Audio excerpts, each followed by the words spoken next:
Number 2, let me give you these other 3, and I'm gonna shut up. You're loved, and then you're unique. These masks, which this one's kind of wadded up now, but these masks are unique. This one is actually really good. Do they look the same? They're both unique. How do I know that I'm significant? You know that you're significant because God loves you. If God loves you, that's a pretty big deal. I mean, well, what does that mean? I mean, you know, my wife could love me, and that doesn't make me significant. That just makes me loved by her. She loves me. And I love her back. We love each other. But when God loves us, He created the universe.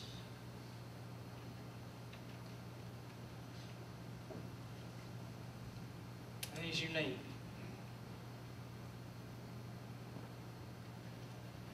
Let me tell you how unique you are. There was a lady that had died. She got hit by a four-wheeler. It had to be a Polaris four-wheeler because a Honda, it would dent up the whole front of it.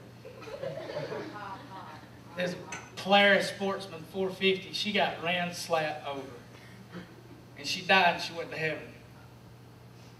And she stood before God. You know, she's sitting here, she notices the bright lights. She's looking around, she sees the bright lights, and she's like, man, this is cool. This place is neat. She saw how clean the street of gold was, and she's looking around, she's like, man, this is a nice place. I hang out here, man. She walks up before God, and God says, whoa, what are you doing here? You're not supposed to be here yet. And she says, well, God, I got hit by a fool. He says, listen, I'm sending you back because you're going to live for another 40 years, 20 days, 15 months, or whatever, and 16 seconds. You're living. And she's like, but God, I really like it here. This is heaven, and man, nobody really misses me. I got hit by a Polaris. I could have at least gotten hit by a car, but I got hit by a four-wheeler, and now I'm dead. I'm here. God, just let me stay. And He says, no, you're going to live for another 40 years, 20 days, and whatever after that He said. So He sent her back, boom, sent her back, and she wakes up just like that on the operating table. And the doctors are just amazed. They're like, you were dead, and now you're alive. And she's like, man, yeah, I know, this is crazy, but God sent me back, and now I'm alive, and I'm going to live it up for the fullest, and I'm living for 40 more years, and it's going to be a great day. So she went, and she got some cosmetic surgery done, and she went and got a manicure, and she got a pedicure, and she went around, and y'all know how people were getting the J-Lo implants. She got some of those, and she was really living it up. And as soon as she walked out of the doctor's office, bam, she got hit by a bus. Honest to goodness, got hit by a bus and died again. And I mean, she was thinking, I've got 40 years, not 6 months. And she stood before God, and God said, then, you know, she walked up, God, you told me I had 40 years. And He said, well, I didn't recognize you. Thank you, Donna. We try to be other people, and God doesn't even recognize who we are. Some of y'all will get that like when you get a little older. Is that a Northall joke? Yeah, that was a bad joke. Ephesians 2 says that you're God's workmanship, handcrafted by Him.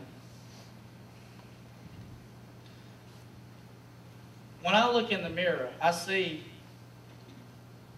flaws.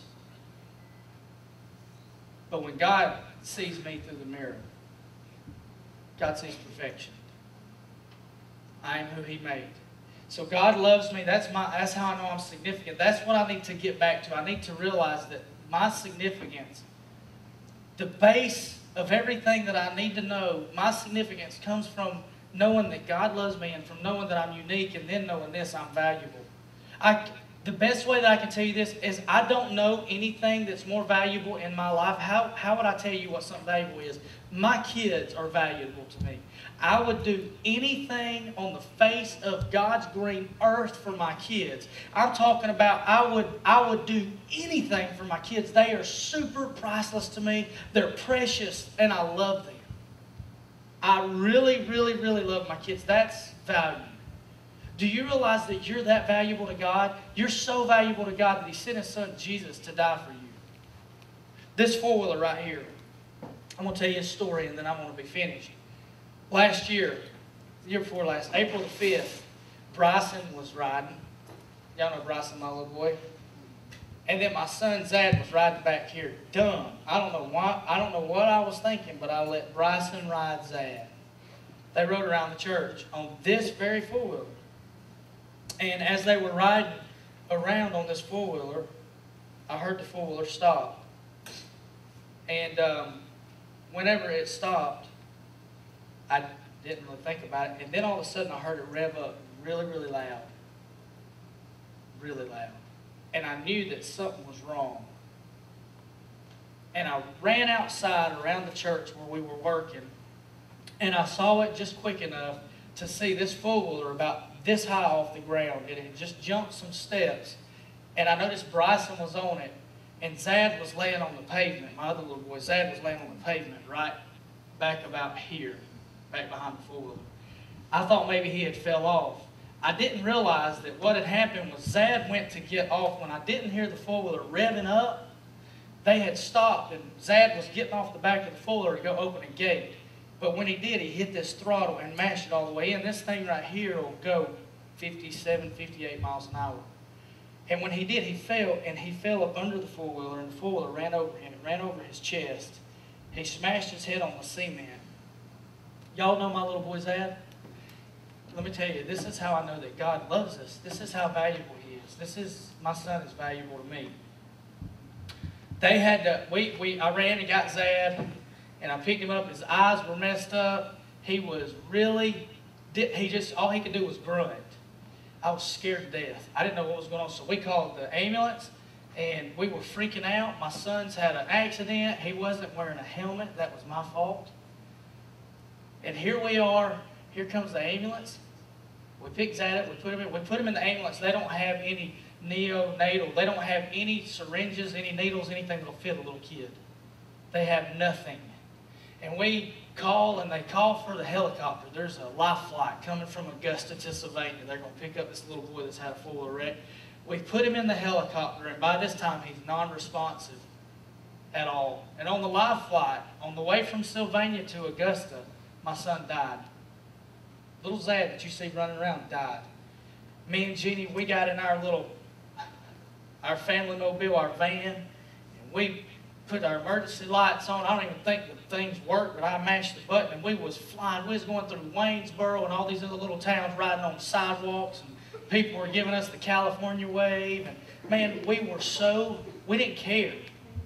I didn't care because I had somewhere to get. I wanted to see my little boy. They took him in a helicopter. I knew he was non-responsive. At this point, I didn't even know that he had died. And we get there. We get to the hospital. We get to the wrong hospital. We run in. We're asking, we need Eli Zad Smith. They brought him in on a helicopter with the parents. It's the wrong hospital. We don't even know where he's at. Finally, we make it to the right hospital.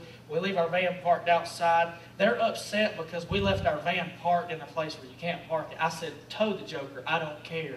We ran inside. We got behind the medical desk, and we're asking the nurses, there's a little bitty boy. He was in a four-wheeler wreck. Is he here? And by the looks on their faces, I knew something wasn't right. And they took us back to his room, and they had hoses coming all out of my son's nose and out of his mouth and had things taped on him. And I remember thinking, I looked at Jenny and I said, if he's not okay, it's okay. We've got God. And she said, no, I refuse. It's not okay. And they started talking. They said, well, on the way here, he died, but we resuscitated him, and now he's on life support. He's on